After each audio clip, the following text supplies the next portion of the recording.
Hey there and welcome back to the channel. If you're new here, my name is Holly and today I'm going to be sharing exactly what I packed for 4 months of international travel. 3 months across Europe and another month in Canada. I packed all of this inside of my way bigger carry-on bag. If you love minimal, intentional packing or you're prepping for long-term travel yourself, you're going to want to watch this one. Let's get started. When packing my suitcase, I wanted to make sure I had a lot of pieces that I could mix and match.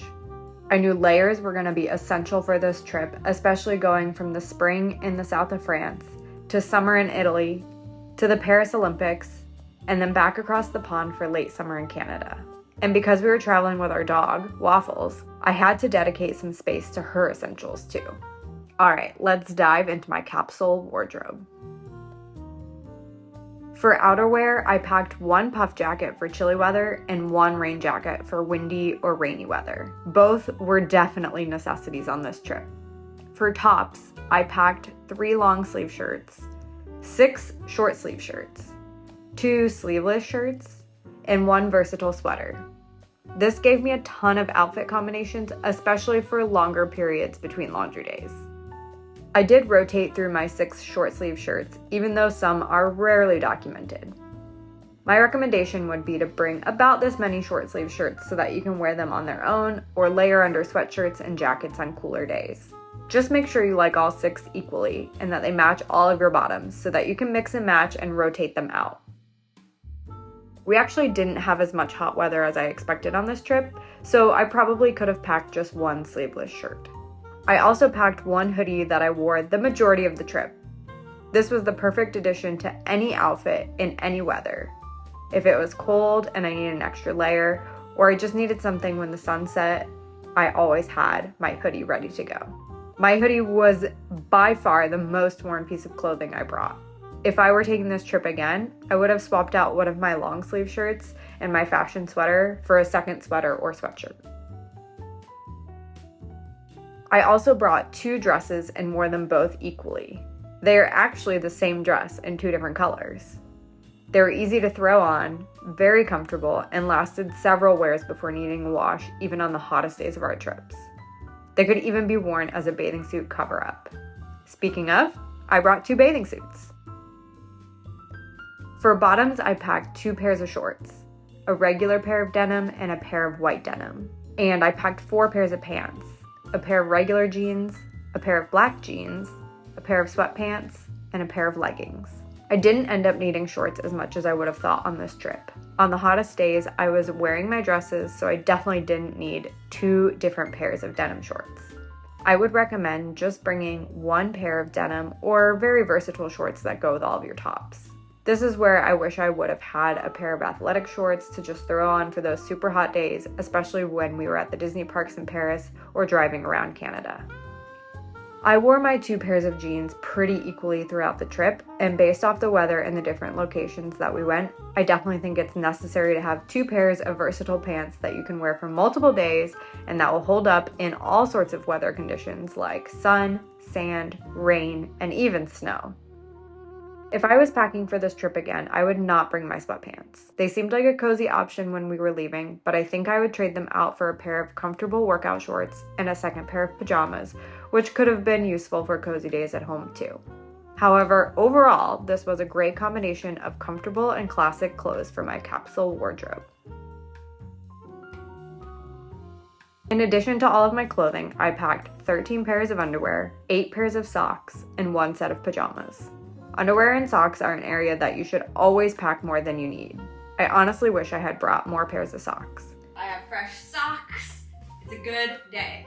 I ended up wearing sneakers a lot more than I thought I would, and we didn't always have access to laundry. I definitely ended up doing sink laundry a few times for clean socks. I also wish I had brought a second pair of pajamas since most places in Europe do not have AC and it can get pretty warm at night. And of course, I only brought 1 pair of sleep pants.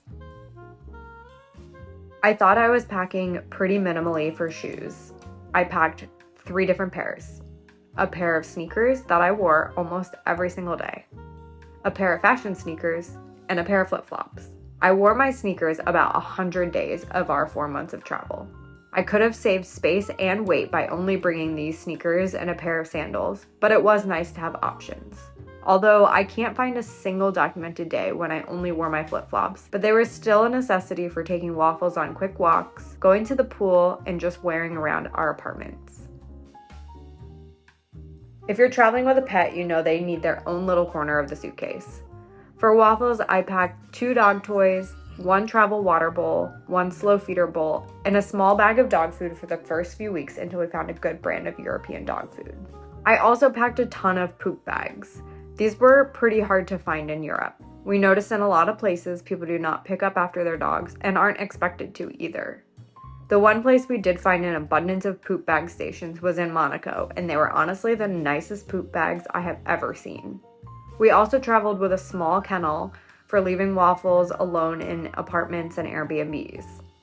Spoiler alert, we only did this a few times, and she even escaped once.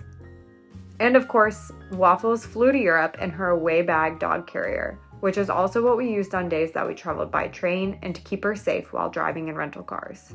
The last category was my cosmetics and toiletries. I kept everything travel size to save weight and avoid liquid rules since we travel with carry-ons only. I did visit a few pharmacies along the way and even used Amazon lockers in Germany to restock on products. If you have certain necessities like specific brands or feminine hygiene products or prescriptions, I would recommend bringing those from home because they can be hard to find, especially in smaller European towns. The same goes for dog food. We had a hard time finding an equivalent brand to Waffles dog food, and one brand even made her pretty sick. If you have the space, I would bring enough that you can at least mix your dog's regular food in with a European brand for your entire trip. In addition to my carry-on suitcase, I traveled with an oversized backpack. I chose this backpack because I could fit a ton of stuff in it, but after returning home, I purchased a much smaller backpack for any future travels. I do not want something that incentivizes me to overpack. I recommend keeping only your essentials in your backpack. For me, this includes my laptop and edit drives, a pair of over-the-ear headphones for planes and trains, a smaller pair of AirPod headphones for everyday use, and a few necessities for traveling like hand sanitizer and your passport. I also travel with a scarf blanket that can be used as a blanket on a plane, a scarf in cooler weather, and even a towel when you're in a pinch. Make sure if you're checking your suitcase to always have your travel documents, money, medicine, and other essentials in your carry-on bag or backpack. A few final items I traveled with included a small day backpack, a refillable water bottle with a built-in filter, a small crossbody bag, and a Fitbit to track all of our steps. And that's everything I fit in my away bigger carry-on bag for 4 months of international travel. To be honest, even though it looks like I'm always wearing the same clothes, I never felt like I didn't have enough. For long-term travel, mix and match capsule wardrobes are essential, especially when you'll be in multiple different climates. I kept a fairly neutral color palette with a few purples and blues mixed in for pops of color, but they went with every pair of bottoms that I brought.